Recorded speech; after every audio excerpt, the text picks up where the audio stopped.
Halo, Assalamualaikum warahmatullahi wabarakatuh. Waalaikumsalam warahmatullahi wabarakatuh. Oke, selamat malam Endang, Rohati, apa kabar? Selamat malam Pak, Alhamdulillah kabar baik. Oke, siap ya untuk belajar hari ini? Untuk presentasi ya, sambil menunggu yang lain, Endang.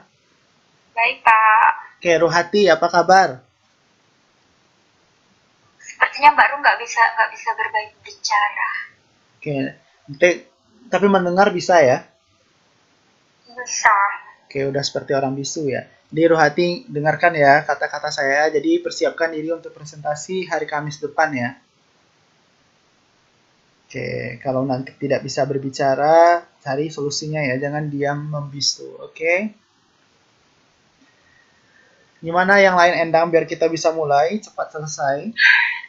Lagi masuk juga mereka tuh, Mister. Mungkin ada kendala waktu Oke. masuk. Kita tunggu sebentar ya. Tarik nafas dulu Endang.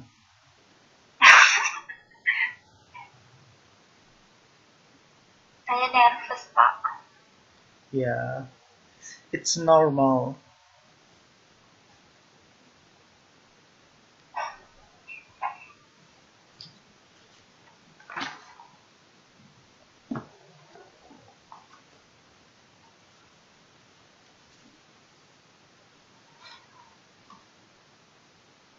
Saya ambil absen yang hadir Endang. Mbak Ani katanya nggak bisa masuk. Kenapa? Mungkin ada gangguan. Tidak bisa masuk atau tidak masuk? Tidak bisa masuk Tidak bisa aplikasi. masuk. Coba lagi. Oke.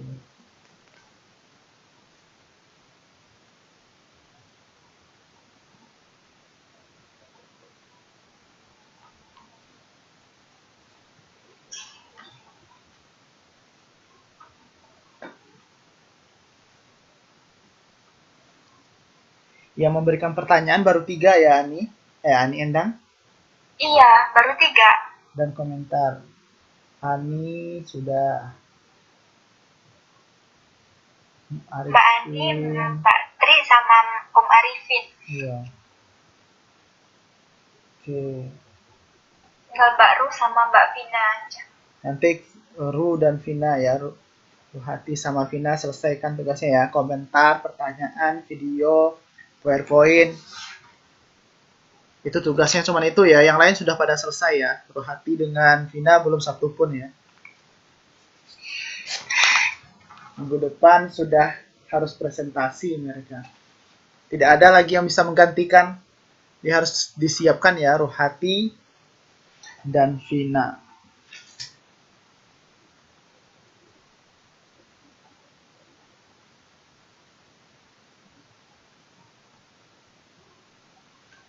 Atau kita mulai? Endang, atau kita tunggu? Mulai saja Pak, nanti mereka biar gabung. Oke, mungkin karena menghemat waktu ya, kita udah telatnya. Kita udah mundur setengah Setengah jam. jam ya. Jadi kita mulai saja, kepada Endang kita persilahkan untuk presentasi. Assalamualaikum warahmatullahi wabarakatuh. Selamat malam semuanya. Perkenalkan, nama saya Endang Setiawati. Saya akan mempresentasikan modul 10 dan juga 11, yaitu gaya bahasa dan cara membuat cerpen.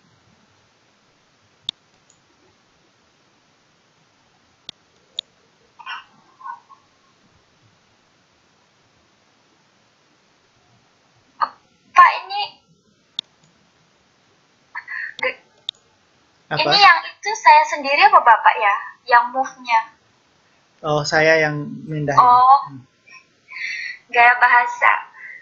Di sini saya mengambil 2 pengertian dari modul. Yang pertama adalah gaya bahasa adalah bahasa yang indah yang digunakan untuk meningkatkan efek dengan jelas, memperkenalkan serta membandingkan suatu benda atau hal tertentu dengan benda atau hal lain yang lebih umum. Dalam arti lain, gaya bahasa adalah penggunaan bahasa yang khas dan dapat diidentifikasi melalui pemakaian bahasa yang menyimpang dari penggunaan bahasa sehari-hari atau yang lebih dikenal sebagai bahasa khas dalam wacana sastra. Gaya bahasa sendiri merupakan bentuk retorik, yaitu penggunaan kata-kata dalam berbicara dan menulis bertujuan untuk meyakinkan atau mempengaruhi penyimak dan pembaca.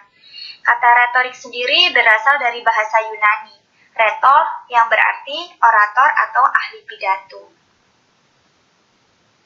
Oke, jadi apa itu bahasa kitanya itu, Endang, gaya bahasa? Cara mengungkapkan pikiran melalui bahasa yang khas.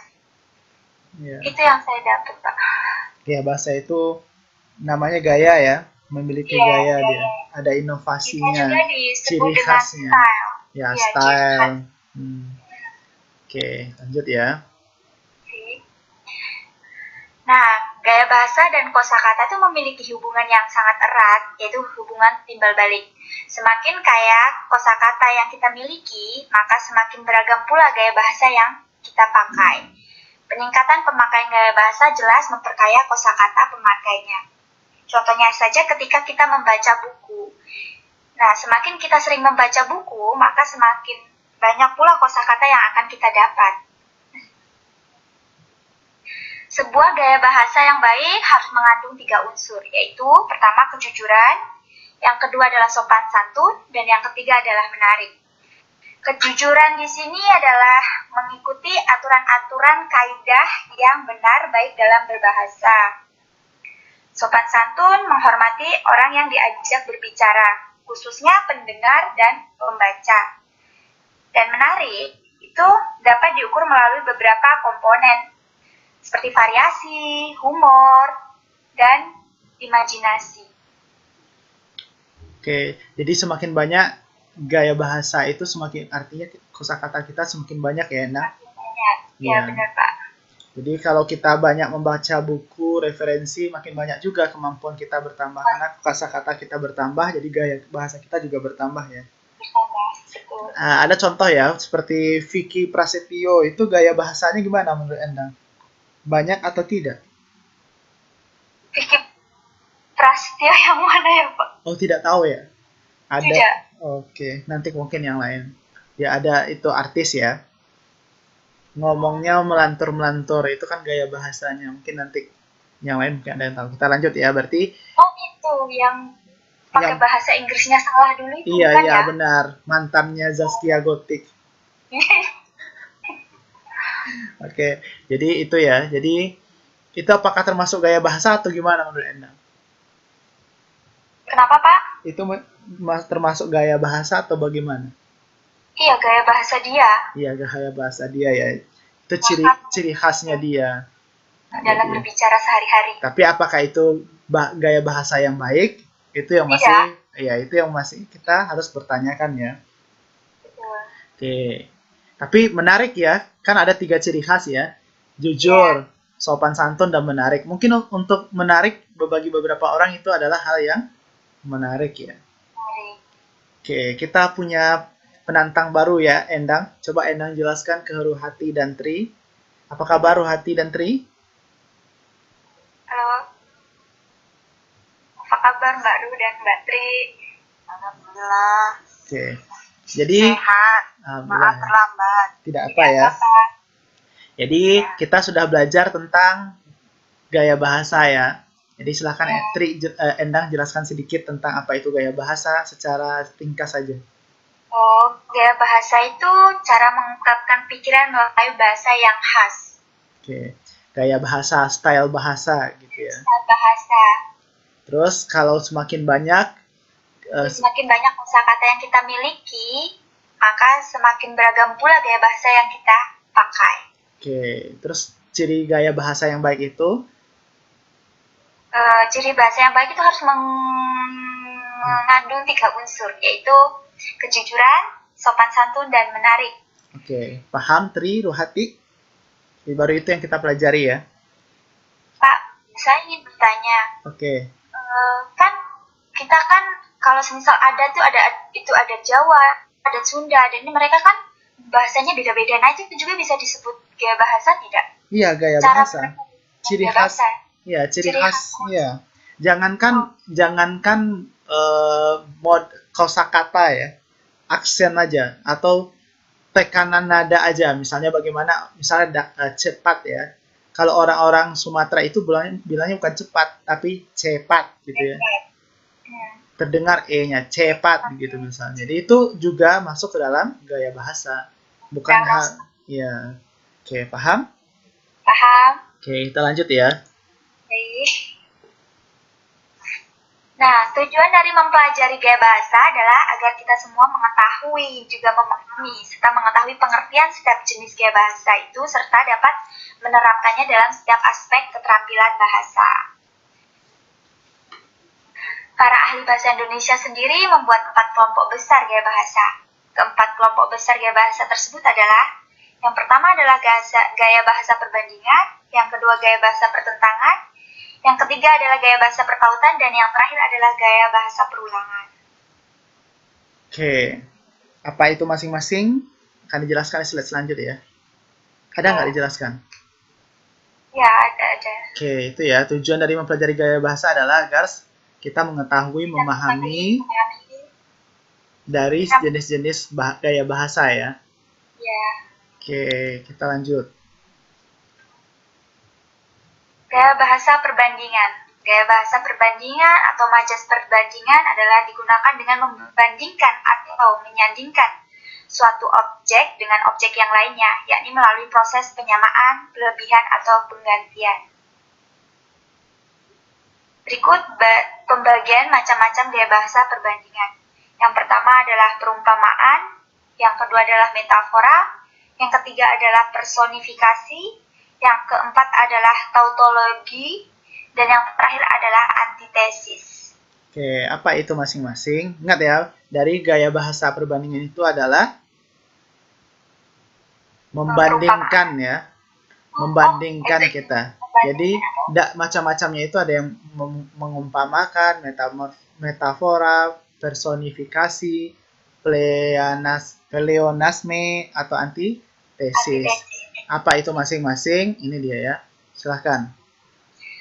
Nah, perumpamaan adalah perbandingan dua hal yang hakikatnya berlainan dengan sengaja, dianggap sama. Perbandingan itu secara eksplisit dijelaskan dengan pemakaian kata seperti umpama, bak, laksana, ibarat, dan bagai. Contohnya, seperti air di daun keladi, seperti gajah masuk kampung, bak alu pencungkil duri, bak pencari kutu dalam ijuk. Oke. Apa itu arti bak? Apa, Pak? Apa itu arti bak? Bak itu kayak perumpamaan bak alu.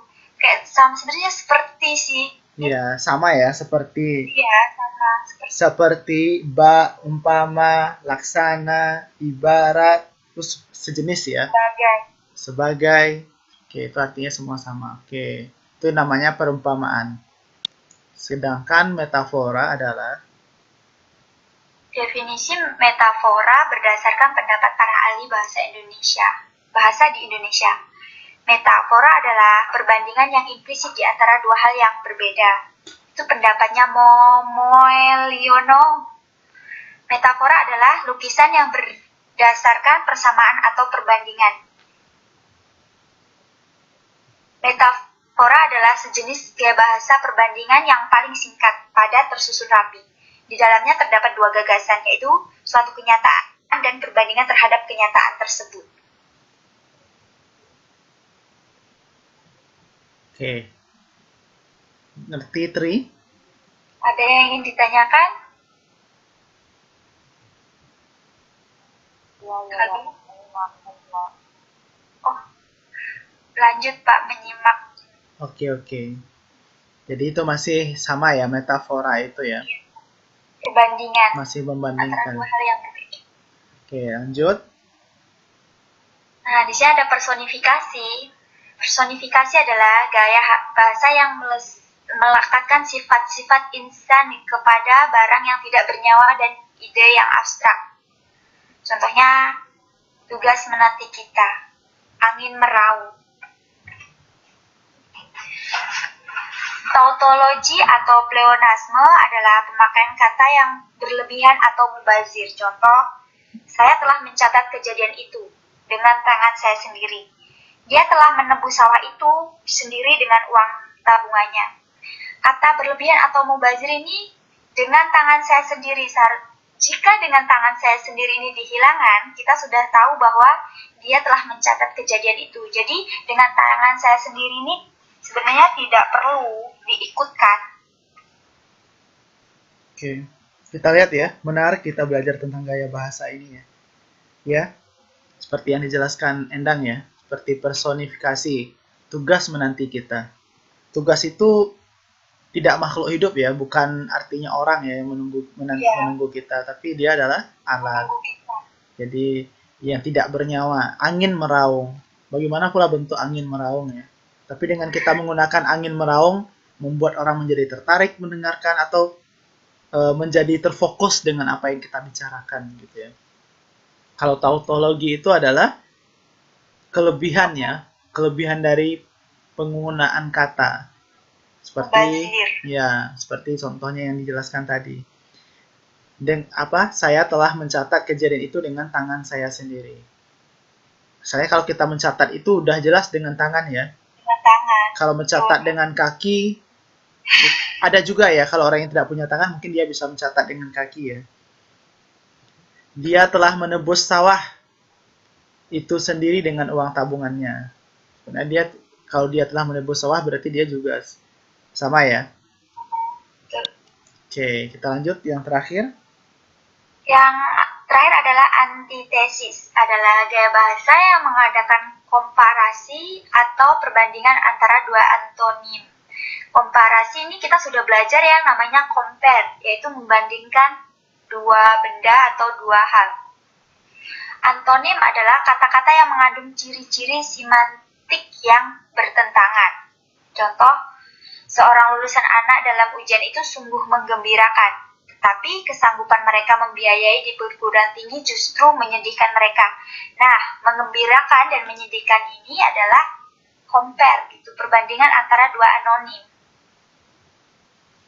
Jadi lihat ya, anti, namanya juga anti ya, berarti dia anti dari kalimat sebelumnya.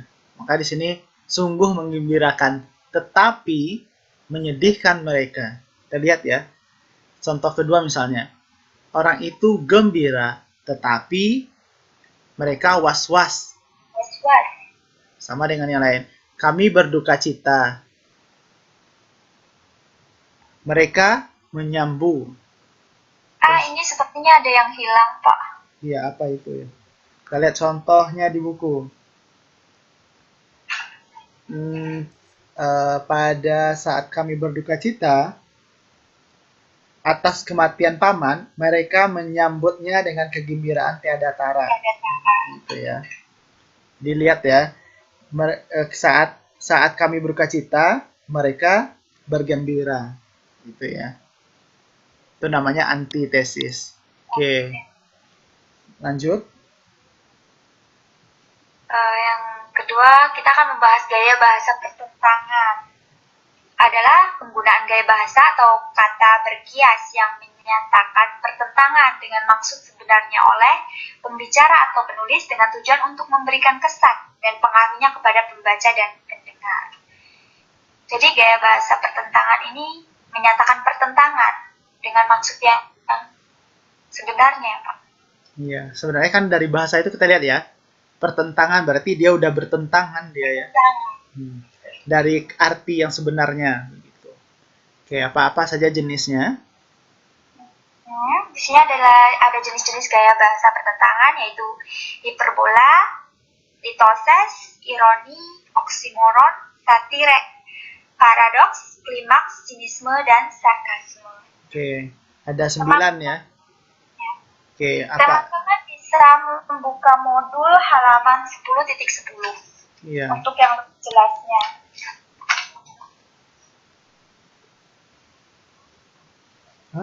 Ini udah lompat ke ragam bahasa yang lain ya? Betul, Pak, karena terlalu panjang. Oke, coba dijelaskan aja ya pakai modul ya, apa itu masing-masing. Biar yang lain paham, Endang. Baik, Pak. Yang pertama adalah hiperbola.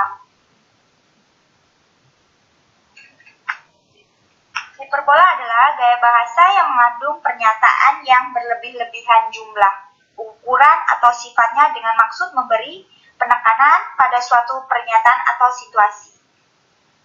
Jadi hiperbola itu adalah pernyataan yang mengandung berlebih-lebihan, entah itu jumlah, ukuran, begitu Pak. Oke, terus litotes. Mau diberi contoh Oh tidak? ya, beri contoh masing-masing satu ya biar paham. Contohnya adalah tabungannya berjuta-juta, emasnya berkilo-kilo, sawahnya berhektar-hektar. Sebagai pengganti, dia orang kaya. Tabungannya berjuta-juta, emasnya berkilo-kilo, sawahnya berhektar-hektar. Itu adalah bahasa yang sudah berlebih-lebihan. Seperti show off begitu. Iya, benar ya. Terus lanjut litotes. Lanjut litotes. Litotes adalah gaya bahasa yang mengandung pernyataan yang dikurangi dari kenyataan yang sebenarnya. Contohnya, hasil usahanya tidaklah mengecewakan.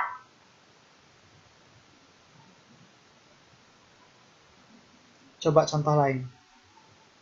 Aku kok kurang mungkin. Anak itu sama sekali tidak bodoh. Sama sekali tidak bodoh ini termasuk litoses.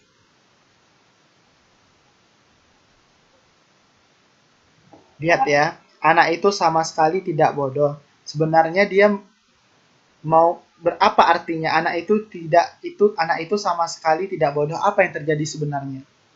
Anak itu Berarti anak itu tidak pintar ya sebenarnya. Jadi anak itu sama sekali tidak bodoh. Berarti anak itu sebenarnya bodoh ya, tapi dia menyederhanakan sebenarnya anak itu tidak bodoh katanya. Tapi dia kurang rajin aja belajar, misalnya seperti itu ya. Hasil usahanya tidaklah mengecewakan. Apa artinya? Tidaklah mengecewakan itu ya. Jadi sebenarnya hasilnya itu mengecewakan, tapi dia bilang hasil usahanya tidaklah mengecewakan. Ya. Tapi dia sebenarnya apa yang terjadi? Dia tidak mendapatkan untung ya. Oke, artinya dia tidaklah mendapatkan untung yang banyak, tapi hasilnya tidaklah mengecewakan. Sama bagaimana hasil ujian kamu? Nah, hasilnya tidaklah mengecewakan. Kalau tidaklah mengecewakan berapa? Kira-kira 100 kah? Itu bukan ya.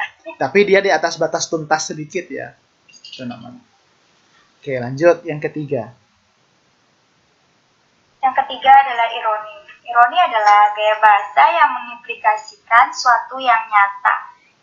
Yang nyata berbeda, bahkan seringkali bertentangan dengan sebenarnya dikatakan. Maksud ironi adalah berolok-olok. Contohnya, sini ironi tidak ada contohnya, Pak. Oke, ironi itu adalah? Ironi itu adalah gaya bahasa yang mengimplikasikan suatu yang nyata berbeda, bahkan seringkali bertentangan dengan yang sebenarnya dikatakan.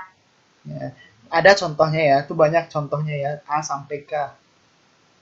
Oh, itu yang makna yang berlawan dengan makna yang sebenarnya. Yang A sampai K itu contoh semua ya, Endah. Itu A sampai C. Di bagian bawahnya. Saya percaya benar kepadamu, tak pernah janjimu kau tepati. Lihat ya, saya percaya benar kepadamu, tak pernah janjimu kau tepati. Berarti apa yang terjadi sebenarnya? Kita udah percaya sebenar-benarnya ya, tapi tak pernah janjimu kau tepati. Kan ironi ya, kecewa, kepercayaan kita dikhianati ya, itu artinya. Contoh lainnya, bersihnya buku-buku pelajaran, penuh dengan coretan-coretan dan cap jempol. Terlihat ya, bersih buku-buku pelajaran penuh dengan coretan-coretan dan cap jempol. Dia mau membilang bersih tapi penuh dengan coretan. Gitu ya. Dan cap jempol. Oke, lanjut yang keempat. Yang keempat adalah oksimoron. Oksimoron adalah gaya bahasa yang mengandung pertentangan dengan menggunakan kata-kata yang berlawanan dalam frase yang sama. Contohnya, Olahraga mendaki gunung memang menarik hati, walau sangat berbahaya. Nah, menarik hati dan sangat berbahaya ini bertentangan. Ya. Dia kan mau menjelaskan tentang okismoros ya, yang berarti tajam ya, seperti tadi. Dia menjelaskan menarik hati tetap walaupun sangat berbahaya ya. Jadi berlawanan di antara frasa yang sebelumnya dengan setelahnya ya. Oke. Misalnya contoh lain. Yang kedua, bahan-bahan nuklir dapat dipakai untuk kesejahteraan umat manusia. Kesejahteraan ya, tetapi dapat juga memusnahkannya. Lihat ya, kesejahteraan dengan memusnahkan. Dua hal yang berlawanan atau bertentangan ya. Lanjut yang kelima. Yang kelima ada satire. Satir adalah ungkapan yang menertawakan atau menolak sesuatu.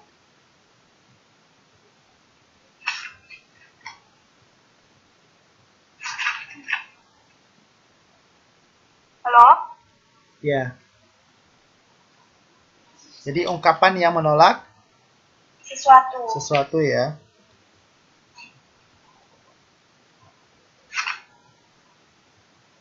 Contohnya, ini ada ya, panjang ya, coba bacakan Endang. Dari Taufik Ismail, seorang tukang rambutan pada istrinya.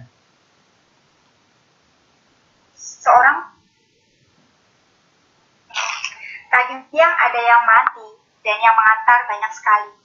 Ya, mahasiswa-mahasiswa itu. Anak-anak sekolah yang dulu teriak 200, 200. Sampai bensin juga turun harganya. Sampai kita bisa naik bis pasar yang murah pula. Mereka kehausan, dalam panas bukan main. Terbakar mukanya di atas truk terbuka. Saya lemparkan 10 ikat rambutan kita, Bu. Biarlah 10 ikat juga. Memang sudah rezeki mereka. Mereka berteriak kegirangan dan berebutan, seperti anak-anak kecil, dan menyoraki saya. Betul, Bu, menyoraki saya. Hidup tukang rambutan, hidup tukang rambutan. Dan ada yang turun dari truk, Bu, mengejar dan menyalami saya. Hidup rakyat, teriaknya. Saya dipanggul dan diarak-arak sebentar. Hidup Pak Rambutan, sorak mereka. Terima kasih, Pak, terima kasih. Bapak setuju kami, bukan? Saya mengangguk-angguk, tak bisa berbicara. Doakan perjuangan kami, Pak. Mereka naik truk kembali, masih meneriakkan terima kasihnya. Hidup Pak Rambutan, hidup rakyat. Saya terseduh, Bu. Belum pernah seumur hidup orang berterima kasih begitu sejujurnya pada orang kecil seperti kita. Terlihat ya. Jadi satire itu saja atau karangan yang berupa kritik ya. Sebagai sindiran. Jadi seperti yang di dalam contoh ini kan dia menjelaskan tentang kehidupan rakyat yang rakyat bawah ya, yang dihargai. Jadi dia sebenarnya pada realitanya rakyat bawah itu tidak dihargai ya sama orang-orang. Tapi pada kasus ini malah dihargai dengan jujur ya. Dihormati ya. Oke, lanjut contoh selanjutnya. Tahap yang keenam ya, paradoks. Paradoks adalah gaya bahasa yang mengandung pertentangan yang nyata dengan fakta-fakta yang ada. Contohnya, aku kesepian di tengah keramaian. Lihat ya, paradoks itu bertentangan ya. Aku kesepian di tengah keramaian. Di tengah keramaian dia kesepian ya. Artinya apa? Sebenarnya itu yang gaya bahasa itu dia ya. Dia menjelaskan bahwa dia hatinya dalam keadaan kesendirian ya, lagi sedih dia berarti ya. Oke, lanjut yang ketujuh, klimaks.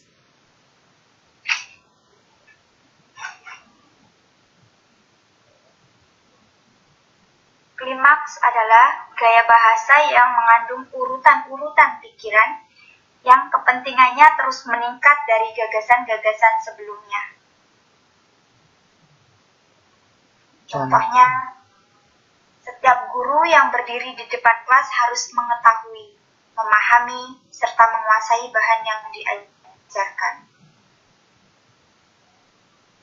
Lihat ya, bahwa klimaks itu adalah Gaya bahasa yang bertingkat ya, berurutan. bertangga atau berurutan, mengetahui, memahami, serta menguasai bahan yang diajarkannya. Itu dia ya. Mengetahui, memahami. Contoh yang di bawahnya lagi, misalnya seorang guru harus bertindak sebagai pengajar, pembimbing, penyuluh, pengelola, penilai, pemberi kemudahan, dan pendidik sejati. Lihat ya, itu namanya. Itu namanya ada tingkatannya, ada bertangga ya. Pengajar, guru itu harus mengajar, membimbing, menyuluh, mengelola, menilai, disebutkan semuanya ya. Seperti contoh lainnya, pengajar bahasa Indonesia diharapkan para siswa terampil menyimak, terampil berbicara, terampil membaca, dan terampil menulis. Oke, 4 kemampuan dalam berbahasa ya.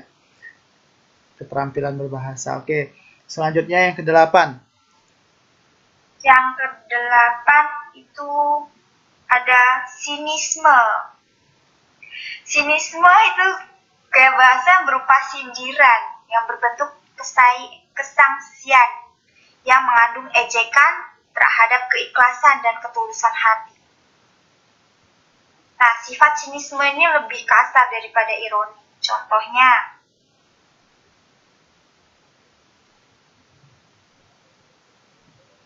tidak dapat disangkal lagi bahwa Bapaklah orangnya, sehingga keamanan dan ketentraman di daerah ini akan ludes bersamamu. Lihat ya. Bapaknya itu. Bapak itu yang dituduh ya, itu namanya sinis ya. Sindiran. Oke, selanjutnya yang terakhir. Yang terakhir adalah sarkasme. Sarkasme adalah gaya bahasa yang mengandung olok-olok atau sindiran pedas dan menyakiti hati. Contohnya, mulutmu harimau. Harimaumu. Kalau tidak mulutmu harimau ya, berarti emang kenyataannya mulutnya harimau ya. Oke, Arifin udah gabung. Endang, coba jelaskan sedikit apa itu gaya bahasa, Endang. Gaya bahasa simpelnya adalah cara mengungkapkan pikiran melalui bahasa secara khas yang memperlihatkan jiwa atau kepribadian orang tersebut atau seorang penulis. Jadi semakin banyak gaya bahasa, semakin banyak kosakata, semakin banyak gaya bahasanya ya. Gaya bahasa yang kita bilang. Oke, ngerti Arifin?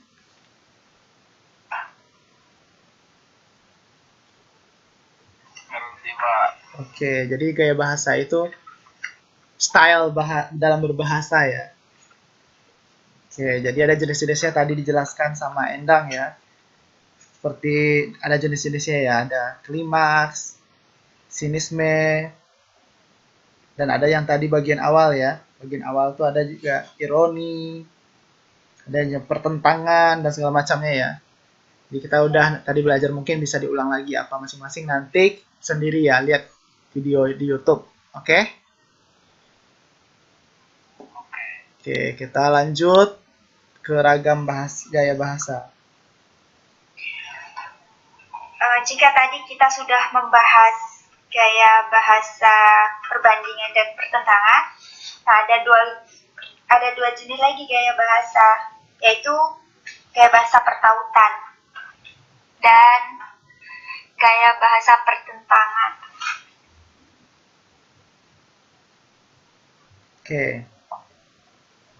Gaya bahasa pertautan adalah kata-kata berkias yang bertautan dengan gagasan, ingatan, atau kegiatan panca indera pembicara atau penulisnya.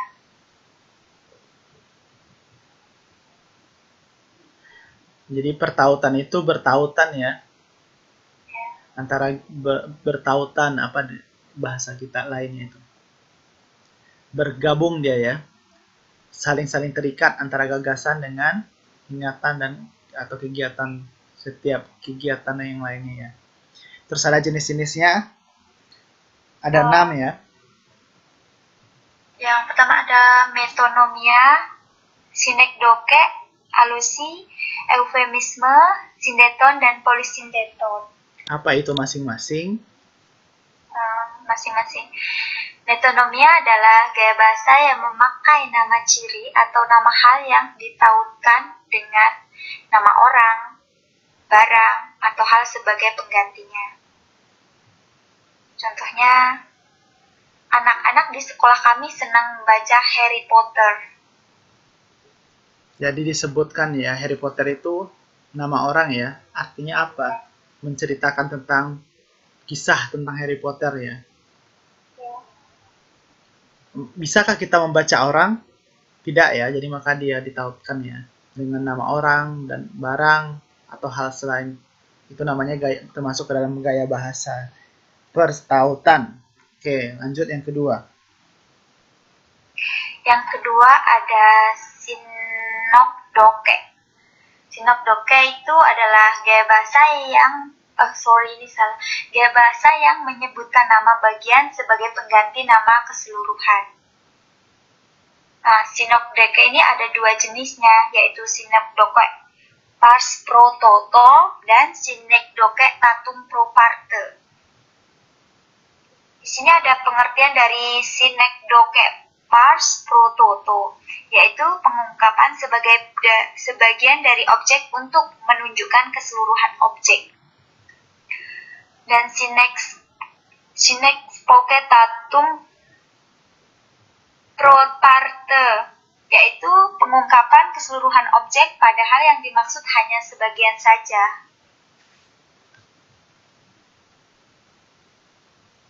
Contoh dari sinekdoke pars pro toto. Dia tidak kelihatan batang hidungnya sejak kemarin. Lihat ya batang hidungnya. Batang hidungnya. Berbatangkah hidung? Dia mau menjelaskan hidungnya ya. Artinya apa? Dia mau melihatkan apa batang hidungnya? Orangnya tersebut tidak datang ya. Itu dia. Oke, yang kedua. Yang kedua adalah contoh dari sinekdoke totum pro parte. Medan akan berhadapan dengan Jakarta di perbandingan final besok malam di Stadion Siliwangi. Oke. Lihat ya. Bahwa apa contohnya tadi? Uruguay. Apa contoh yang dibacakan tadi, sorry? Medan akan berhadapan dengan Jakarta ya.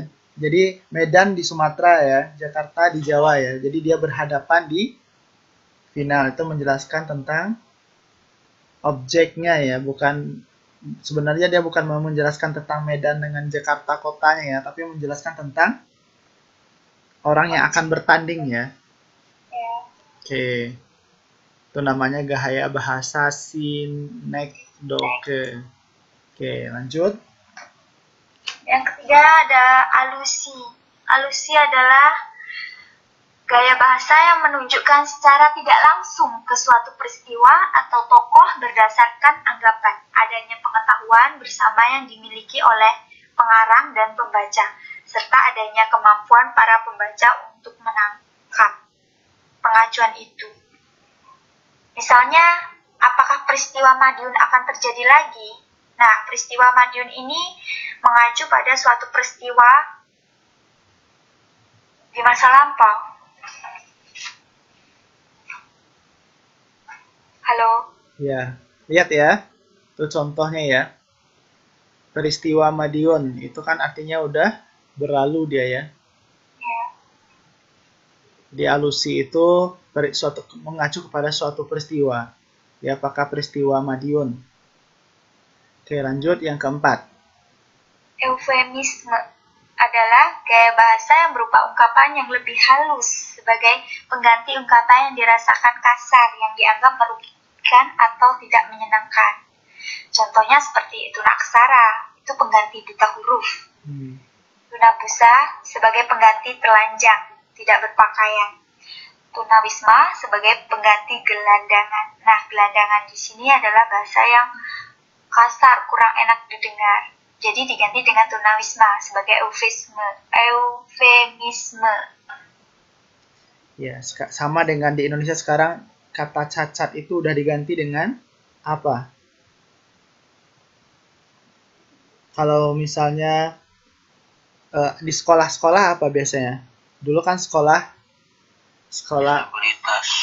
Iya, disabilitas ya, atau ada juga diganti dengan kata, kalau di sekolah biasanya sekolah untuk orang-orang yang berkebutuhan khusus itu apa? Berkebutuhan khusus bisa juga ya, luar biasa ya. Jadi tidak digunakan kata-kata yang kan luar biasa ya sekolahnya ya. Jadi udah mulai diperhalus ya. Itu namanya eufemisme. Oke, lanjut.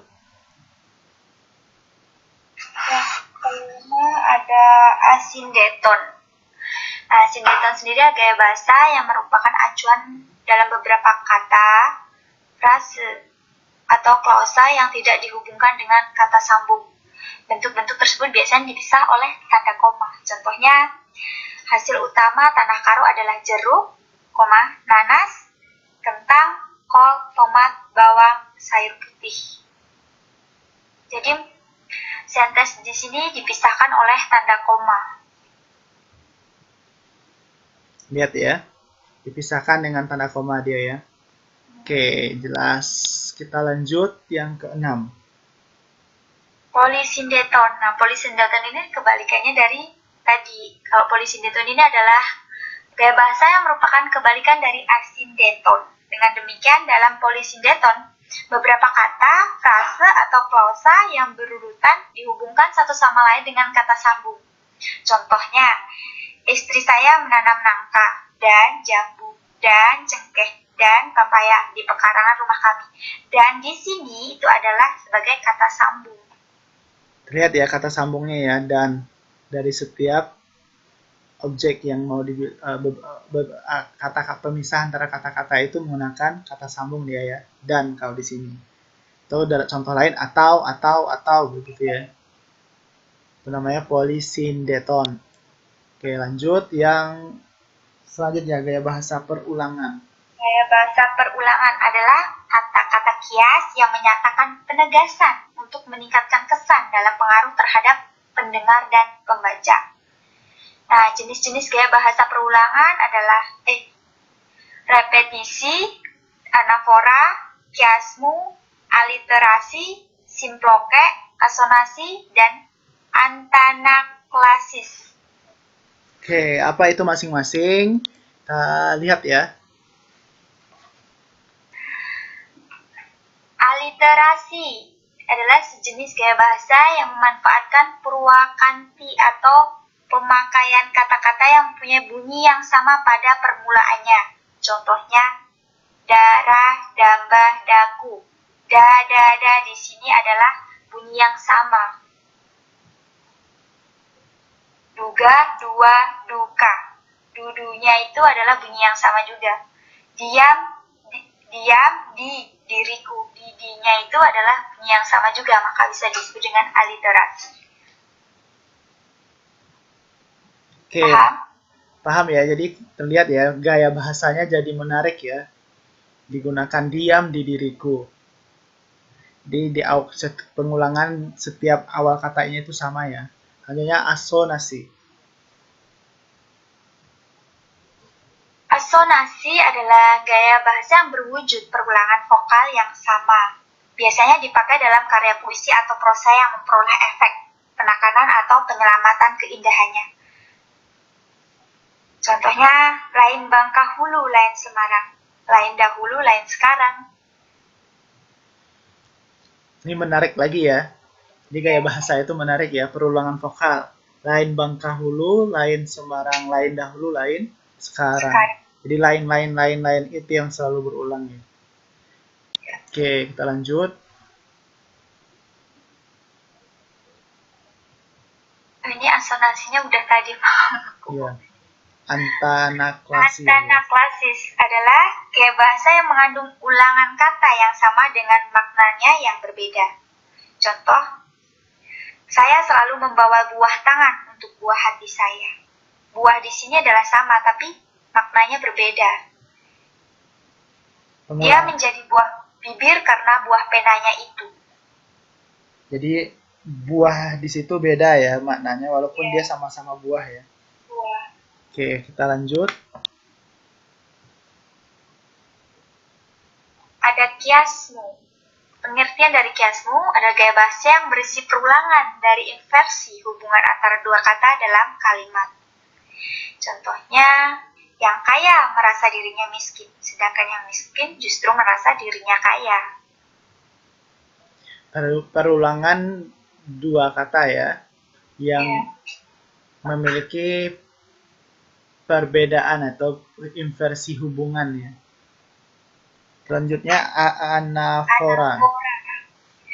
Adalah gaya bahasa yang berupa pengulangan kata pertama pada setiap baris kalimat. Contohnya, lupakah engkau bahwa mereka lah yang membesarkan dan mengasuhmu? Lupakah engkau bahwa keluarga itulah yang menyekolahkanmu sampai ke perguruan tinggi? Lupakah engkau bahwa mereka lah yang mengawinkanmu dengan istrimu? Lupakah engkau akan segala budi baik mereka kepadamu? Jadi, lupakah engkau ini adalah sebagai bahasa pengulangan. Terlihat ya? Pada kalimat baris pertama pada kalimat. Terulang di awal kalimat selalu ya, lupakah engkau. Itu gunanya gaya bahasa itu ya. Setiap gaya bahasa itu memiliki seperti tadi awal katanya sama ya, da. Kalau ini kata awalnya sama ya. Itu namanya gaya bahasa anafora. Selanjutnya simploke. Simploke adalah gaya bahasa yang berupa perulangan pada awal dan akhir beberapa baris atau kalimat berturut-turut. Contohnya, kalian menuduh aku penakut, aku tidak keberatan. Kalian menuduh aku banci, aku tidak keberatan. Kalian menuduh aku tidak jantan, aku tidak keberatan. Kalian menuduh aku bukan manusia, aku tidak keberatan. Nah, kalian menuduh aku dan aku tidak keberatan ini adalah kalimat yang berupa perulangan dari awal yang berturut-turut dari awal sampai akhir. Terlihat ya, berulang ya. Oke, lanjut repetisi. Repetisi adalah gaya bahasa yang mengandung pengulangan kata atau sekelompok kata yang sama. Arti lain, majas pengulangan kata-kata sebagai penegasan. Contohnya, sekali merdeka, tetap merdeka. Merdeka di sini adalah bahasa yang pengulangan dan menegaskan. Ya. Dialah yang kutunggu, dialah yang kunanti, dialah yang kuharap. Terlihat ya. Jadi terulang-ulang ya, baik itu di awal atau di akhir. Tapi maknanya sama ya. Kalau tadi buah itu tidak sama ya. Buah hati dengan buah bibir misalnya. Oke, kita lanjut. Oh, selesai. Tarik nafas dulu, Endang. Udah selesai satu ya. Alhamdulillah. Oke. Yang lain ada pertanyaan? Ada pertanyaan? Oke, sebenarnya masih ada di modul kita ya, itu ada menentukan gaya penulisan sendiri ya. Menentukan gaya penulisan sendiri. Oke, seperti kita berikan contoh tadi ya. Apa contohnya yang saya berikan tadi? Endang siapa? Masih ingat? Vicky Prasetyo ya. Vicky Prasetyo. Oke, dia menggunakan gaya bahasa sendiri ya. Tapi apakah gaya bahasanya itu sopan santun, apakah baik atau tidak, itu yang perlu dipertanyakan ya. Oke. Jadi menentukan gaya bahasa sendiri itu harus ada pula sebenarnya, harus merupakan gaya bahasa yang baik ya. Ya. Harus mencakup kejujuran, sopan santun dan menarik. Oke, mungkin itu saja. Ada lagi yang perlu ditanyakan? Arifin, Ruhati, Tri, mengerti sejauh ini? Atau ada yang dipertanyakan dari penjelasan temannya? Mengerti, Pak. Oke, kalau mengerti kita lanjut ya. Cara membuat cerpen lagi. Cara membuat cerpen. Modul 11, cara membuat cerpen. Di sini ada hakikatnya cerpen. Cerpen merupakan salah satu jenis sastra yang merupakan cerita. Cerpen atau cerita pendek adalah cerita pendek kurang dari 10.000 kata yang memberikan pilihan tunggal yang dominan dan memusatkan diri pada satu tokoh dalam satu pihak. Cerpen sendiri itu tergolong dalam prosa fiksi. Ini sepertinya ada yang hilang. Apa yang hilang? Kita cari bersama Endang. Itu sepertinya dalam buku Station of apa ya, Pak? Kok langsung modul 11? Kok langsung model 11? Kenapa Arifin? Iya. Tadi udah selesai ya gaya bahasa ya. Terus kita sekarang masuk modul 11 lagi ya. Cerpen ya. Jadi kita udah mau selesai ini ya Arifin. Tinggal satu lagi modul 12 esai. Habis modul kita. Tapi Rohati belum tampil ya modul 3 dan 4. Nah, nanti kita selesai di akhir kita balik lagi ke awal ya. Bahagia Arifin. Oke. Yang ini halaman 10.34. Membuat cerpen udah 11 ya. Hakikat cerpen 11.2. Ya.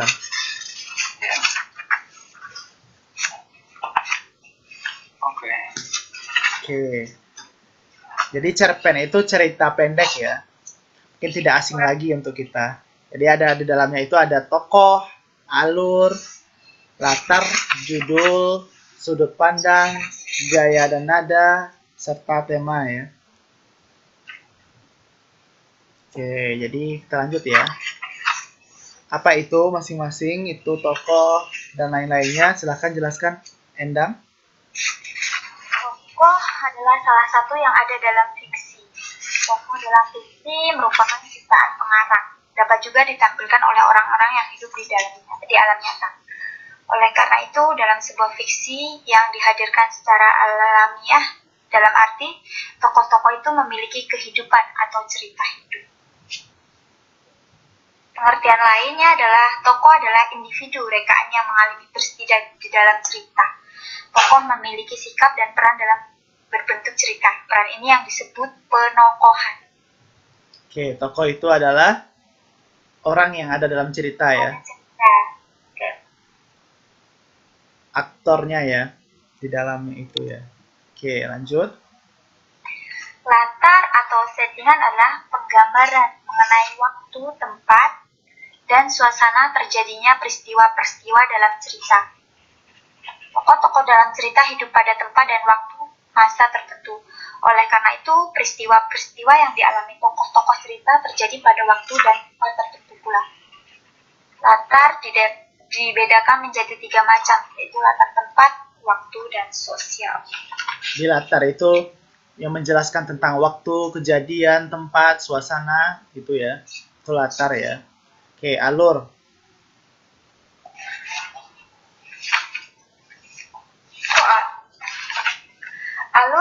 Alur atau plot adalah rangkaian peristiwa yang disusun berdasarkan hubungan kualisitas. Alur dibagi menjadi 3, yaitu bagian awal, tengah, dan akhir. Bisa juga disebut simpelnya itu alur adalah peristiwa yang tersusun dari awal sampai akhir. Alur tuh seperti jalan ceritanya ya. Itu alur ya. Dia ada juga alur maju, alur mundur ya. Yang pernah kita ketahui, misal alur maju itu apa ceritanya, berarti dari sekarang sampai seterusnya ya. Kalau alur mundur apa? Bercerita tentang masa lalu ya. Kalau alur maju mundur juga ada ya. Kita lanjut.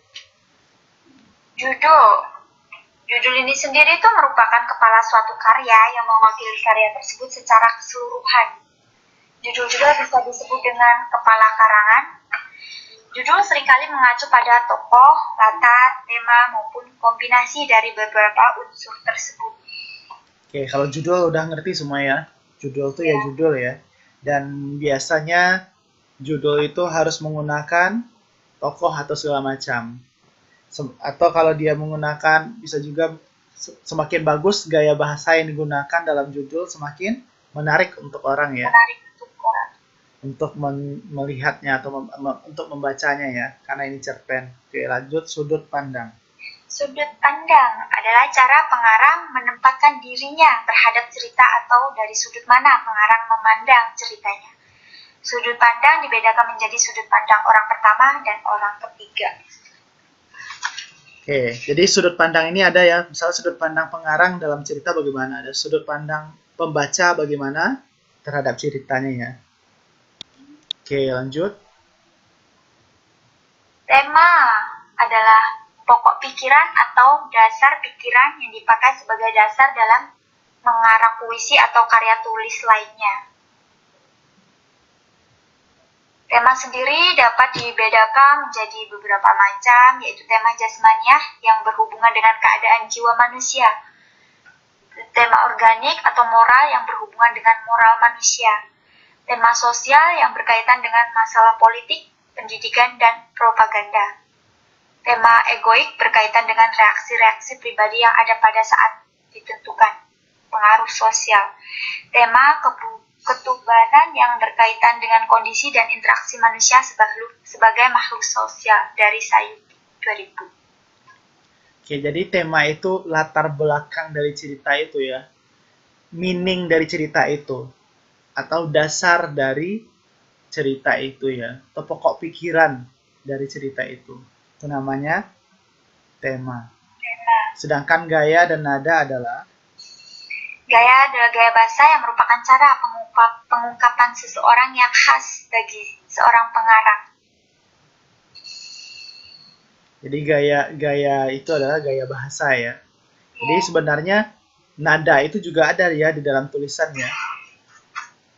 Dengan menggunakan gaya bahasa ya, tanda baca.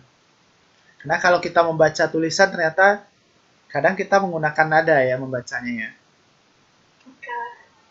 Oke. Kita lanjut. Cara membuat cerpen. Ini ada pada halaman. Silakan buka halaman 11.23. Diary atau buku harian dapat menjadi sumber dalam membuat sebuah cerpen. Nah, ada 3 elemen yang dapat menghidupkan diary tersebut menjadi sebuah cerita. Yang pertama, imajinasi. Itu melatih diri untuk berimajinasi dengan cara banyak-banyak membaca buku. Ruh atau jiwa untuk memberikan daya hidup pada cerita yang ditulis. Dan yang terakhir adalah feelings. Apabila imajinasi telah ada, yaitu memberi ruh, imajinasi ditulis. Ruh atau nyawa adalah suatu yang ada dalam jasad yang diciptakan oleh Tuhan sebagai penyebab adanya hidup.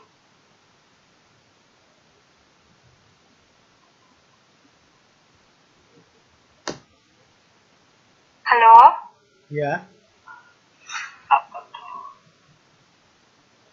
Ruh itu yang jiwa yang ada pada tulisan sebuah cerita tersebut, menghidupkan. Ruh dari cerita ya, jadi Iya.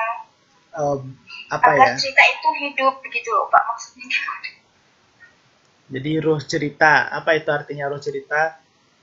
Sesuatu yang dalam cerita itu ya, yang membuat cerita itu menjadi seperti bisa mengajak para pembacanya ya terikut ke dalam cerita tersebut. Misalnya kita bisa merasakan sedih ketika membaca, kita merasakan bahagia ketika membaca, kita merasakan marah ketika membaca, karena itu ada ruhnya ya. Oke, paham Arifin? Paham. Oke, lanjut Endang. Materi yang diambil dari isi diary seharusnya memenuhi hal berikut. Materi yang harus kita ambil untuk menjadi isi diary itu pilih bagian diary yang dianggap paling menarik untuk dijadikan cerita. Nah, jadi kita harus mengambil bagian atau pilihan diary yang dianggap paling menarik untuk kita jadikan cerita. Kemudahan penggarapannya. unsur logika tetap jalan. Mengandung unsur-unsur isi yang dapat dijual, misalnya cerita yang bersifat romantis, tragis, misterius, persahabatan, atau cerita lucu lainnya. Oke. Ada lagi? Ya.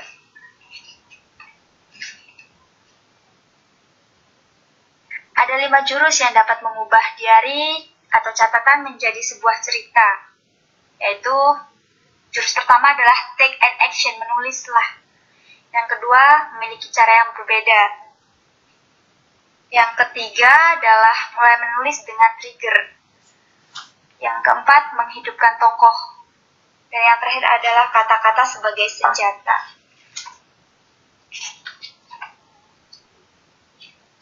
Paham Arifin dan yang lain? Coba jelaskan itu apa masing-masing itu. Take an action. Take an action itu menulis lah. Jadi kita tuh harus benar-benar mau menyediakan waktu untuk menulis dengan melakukannya secara penuh gitu, disiplin. Mulai membiasakan diri untuk menulis. Ya, jadi nggak hanya niat saja ya. Harus bertindak kita ya. Oke, itu namanya. Terus kita harus tahu ya cara yang berbeda daripada yang lainnya. Kalau kita sama berarti kita plagiat namanya ya. Iya, benar, Pak. Ya, terus kita juga harus Menulis dengan trigger, menghidupkan tokoh yang ada di dalam. Dan kita harus tahu menggunakan kata-kata sebagai senjatanya agar orang lain kita. Oke, sebelum kita masuk pertanyaan, sebelum kita masuk terakhir, itu ada di halaman 1128 ya. Banyak beberapa contoh gaya dari beberapa pengarang ternama ya. Karena ini waktu kita masih ada ya, mari kita baca satu-satu. Coba ganti-gantian ya. Endang udah nafasnya udah sesak ya. Coba Arifin. Baca gaya bahasa dari Putu Wijaya. Gaya Putu Wijaya. Contohnya itu. Gaya Putu Wijaya. Ciri khas Putu Wijaya adalah memberi judul cerpen yang sangat pendek. Misalnya, Roh. Kalimat-kalimat ceritanya pun pendek-pendek dan lugas. Cermatilah petikannya berikut ini. Nyonya terkejut. Ulang tahun apa? Tanyanya dengan heran. Roh kini memeras ingus yang ada di hidungnya. Sudah itu ia duduk sengaja menghentikan pekerjaannya sebentar. Rupanya ingin menunjukkan kesungguhan penderitanya. Begini Nyonya, ini maaf, tapi ini kan kenyataan. Nyonya sendiri selalu menasehati saya supaya menerima kenyataan. Lebih mudah hidup menerima kenyataan. Begitu kata Nyonya, bukan? Barangkali Nyonya sudah lupa. Tidak, aku ingat. Memang harus begitu. Tapi tadi kau bilang ulang tahun. Maksudmu bagaimana? Lanjut nih. Lanjut ya. Petikan cerpen tersebut berasal dari cerpen Putu Wijaya yang berjudul Roh. Selanjutnya, saudara dapat membaca cerpen ini yang merupakan lampiran dari modul ini. Dengan demikian, saudara dapat membaca secara lengkap contoh gaya penulisan Putu Wijaya. Di samping kalimatnya pendek-pendek dan lugas, tokoh-tokoh yang muncul dalam cerpen-cerpen Putu Wijaya pada umumnya amat beragam. Mulai dari kelas yang paling kere sampai konglomerat, semua tokoh hadir dengan wajah karikatural itu apa tuh? Karikatural. Gaya bahasa yang digunakan pun lincah, mengalir dan nakal. Dialog-dialognya hidup dan ada kalanya sangat kocak. Berikut ini adalah contoh dialog antara seorang pembantu rumah tangga yang tentu saja tidak terdidik dengan nyonya majikannya. Umurmu berapa sekarang? Berapa ya Nyonya? Mestinya ya 20 tahun begitu, atau 19 ya. Nyonya tersenyum. Aku kira kamu ini sudah lupa, sudah 25. Nyonya sendiri berapa? Aku 35. Ya deh, kalau begitu mungkin saya sudah 25, tapi masa saya lebih tua dari Sidul?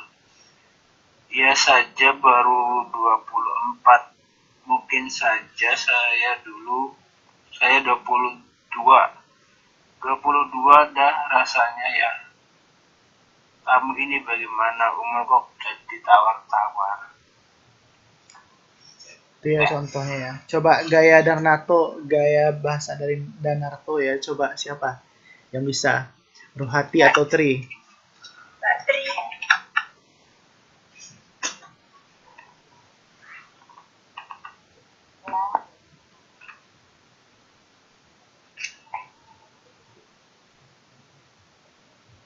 Saya Danarto. Terbit Danarto memuat sesuatu yang ini kan? Bawahnya itu.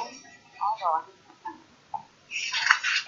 Akulah Jibril yang pada suatu hari melihat sebuah sekolah dasar yang anak-anaknya sedang nampak pikirannya. Maka kutipan apa? Kutip Kutipan layang-layang itu seperti sedang membenci layang-layang yang tepat di tengah atas itu. Berak-berak, kadabrak. Beberapa genting diperintahkan jatuh. Tentu saja Kubikin tidak mengenai mereka, melainkan kepingan itu dialah kepingan. Mereka jadi terkejut, semuanya menengok ke atas yang tanpa langit itu. Ya, lubang yang menganga itu menghantarkan sinar matahari ke dalam.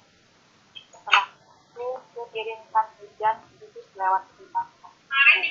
Mereka bubar keluar di halaman sekolah. Guru dan murid-murid itu terheran-heran memandang ke langit. Bagaimana mungkin ada hujan setempat yang begitu kecil? Kemudian mereka saling menang. Yang semuanya disambut dengan yang menyenangkan adalah pikiran guru dan murid itu berbeda, dan kemudian mereka rame-rame belajar yang hijau di seberang halaman sekolah. Sebenarnya itulah yang Kunto hendaki. Kenapa mesti belajar di dalam sekolah saja? Apakah padang bukit yang luas itu tidak kelas? Ya. Oke, udah ya. Coba sekarang Endang lagi ya. Coba Endang bacakan yang 4 dan 5 ya. Contohnya itu. Dari Budi Dharma dan Ahmad Tohari. Sebentar, Pak.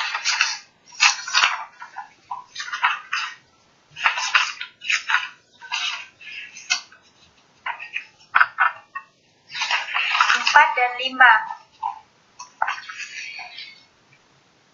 Isrowandi, katanya lagi. Kamu tentu heran melihat saya mengandung 9 bulan. Memang perutku buncit.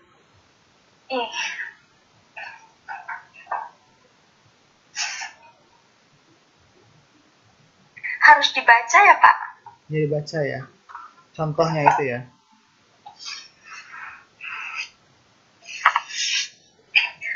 Isrowandi, katanya lagi. Kamu tentu heran melihat saya mengandung 9 bulan.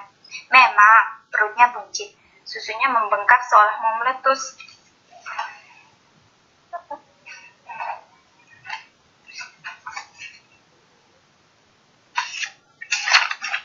Kemarin kita ketemu. Saya masih dalam keadaan biasa.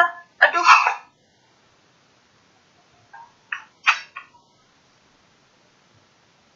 Dan sekarang ketemu lagi. Hanya terpaut sehari. Bayangkanlah, hanya terpaut sehari. Dan sekarang ini saya sudah mengandung 9 bulan.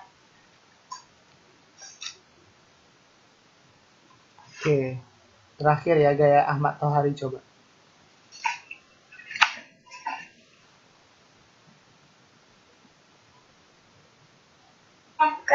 bunyi yang kering dan tajam, selalu mendengar setiap kali mata Cangkul Kartawati menghunjam tanah tegalan yang sudah lama kerontang. Setiap kali pula debu tanah kapur memercik. Pada saat pertama, Kartiawi merasa ada sentakan keras terhadap otot-otot tangan sampai ke punggungnya. Dan petani muda itu terus mengayun Cangkul. Maka suara yang kering tajam, percikan abu dan sentakan-sentakan otot terus runtut terjadi di bawah matahari kemarau yang terik. Kaos oblong yang dipakai Kartawi sudah basah oleh keringat. Dua kaki debu hingga kulit. Di balik bayangan cantik bambu yang dipakainya, wajah Kartawi tampak lebih tua dan amat letih.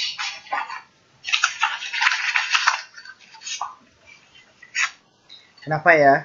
Saya suruh baca ya beberapa contoh dari gaya gaya karangan ini ya, gaya bahasa dan bagaimana orang-orang ternama ini ya. Karena apa? Berharapnya kita adalah bahwa karena semua di sini adalah jurusan bahasa ya, bahasa Inggris, jadi nanti juga mempunyai karya-karya yang bisa dibaca oleh banyak orang. Jadi semakin banyak kita membaca, seperti yang Endang jelaskan tadi ya, semakin banyak kita membaca buku, membaca karangan orang, maka gaya bahasa kita juga semakin apa? Banyak. Semakin bagus ya, semakin mantap, semakin juga kosakata kita juga semakin banyak, dan kita juga menggunakan gaya bahasa yang bervariasi ya. Karena tingkat gaya bahasa kita juga lebih bagus ya. Oke, itu jadi maka kita harus banyak membaca. Oke, kita lanjut lagi ke pertanyaan.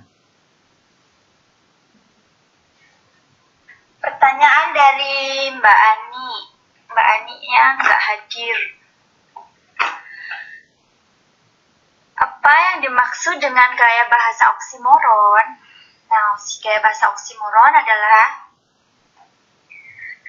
gaya bahasa yang mengandung pertentangan dengan menggunakan kata-kata yang berlawan dan dalam frase yang sama. Contohnya, siaran televisi dapat dipakai sebagai sarana perdamaian, tetapi dapat pula sebagai pemacu peperangan. Nah, sarana perdamaian dan pemacu peperangan ini adalah gaya bahasa oksimoron yang bertentangan. Bani. Tidak hadir ya? Oh, iya. Oke. Udah yang lain paham nggak Arifin dengan jangan jawaban yang dari pertanyaan kira-kira? Ada pertanyaan nggak?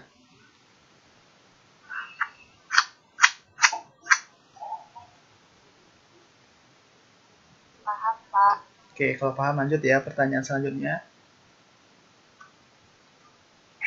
Pertanyaan dari Mas Arifin. Apa yang dimaksud dengan menulis trigger? Ini salah aku ngetiknya trigger atranya.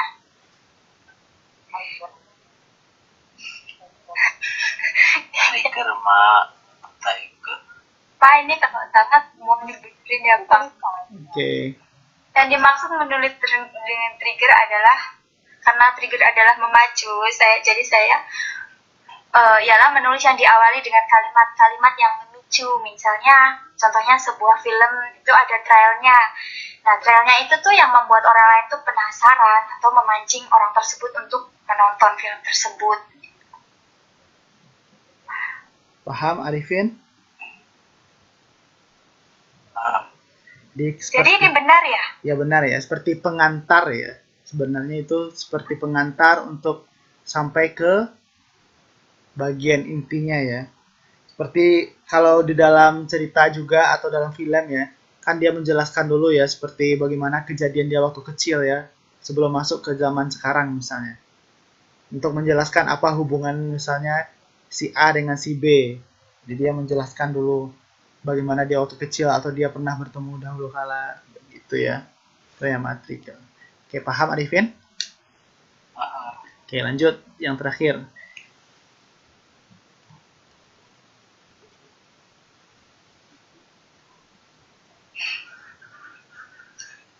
Yang terakhir Endang. Suara Endang hilang. Oke, pertanyaan terakhir itu dari Tri. Sebuah bahasa yang baik harus mengandung 3 unsur, yaitu jujur, sopan santun, dan indah. Pertanyaannya adalah, apa pertanyaannya? Apa pertanyaannya, Tri? Jadi pertanyaannya maksudnya kan bahasa dalam gaya bahasa itu harus yang Oh, apa itu apa maksudnya yang jujur? Itu apa aja? Oh, apa yang jujur itu, apa yang sopan itu, apa yang indah itu gitu ya. yang bagaimana ya.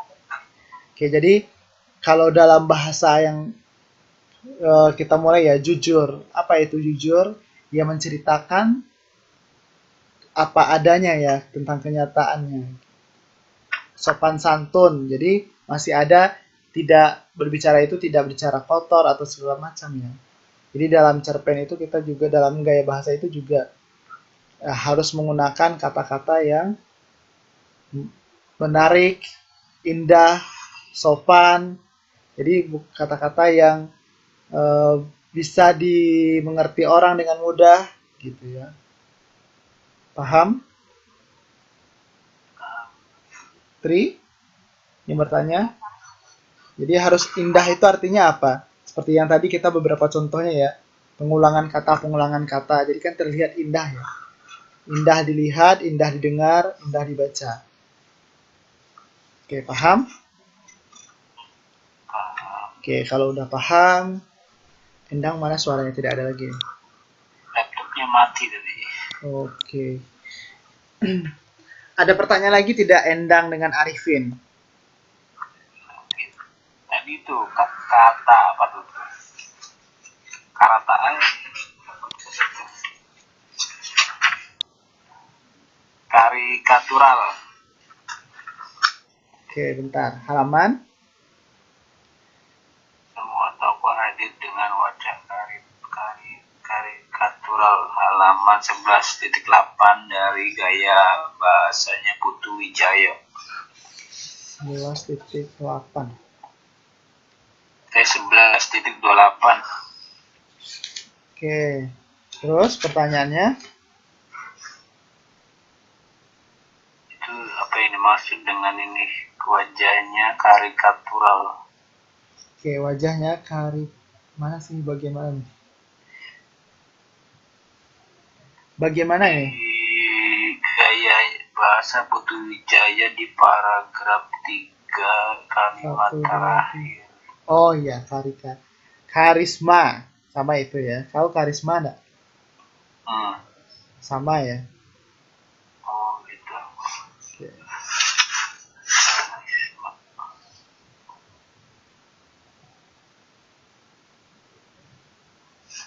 Oke, ada pertanyaan lain? Jadi karikatur itu kan artinya apa? Karikatur itu bisa berkarisma, bisa memberikan gambaran, bentuk, bisa menjelaskan begitu ya. Bisa memberikan bisa mendefinisikan, mengkarakteristikkan gitu ya. Oke, ada pertanyaan lain?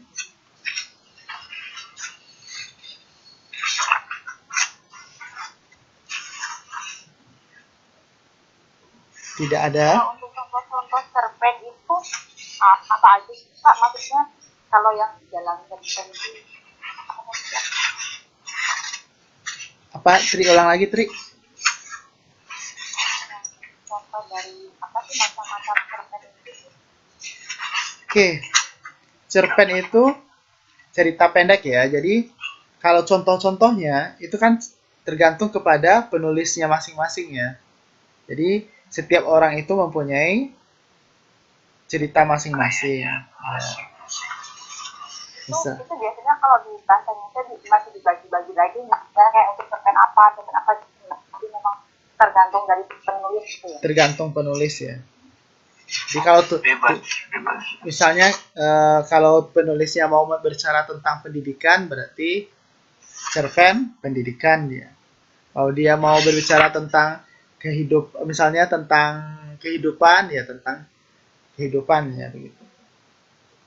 Misalnya kan ada juga cerpen bercerita tentang apa? Tentang binatang misalnya.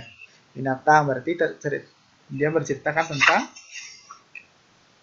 novel ya, tentang binatang. Ada lagi pertanyaan?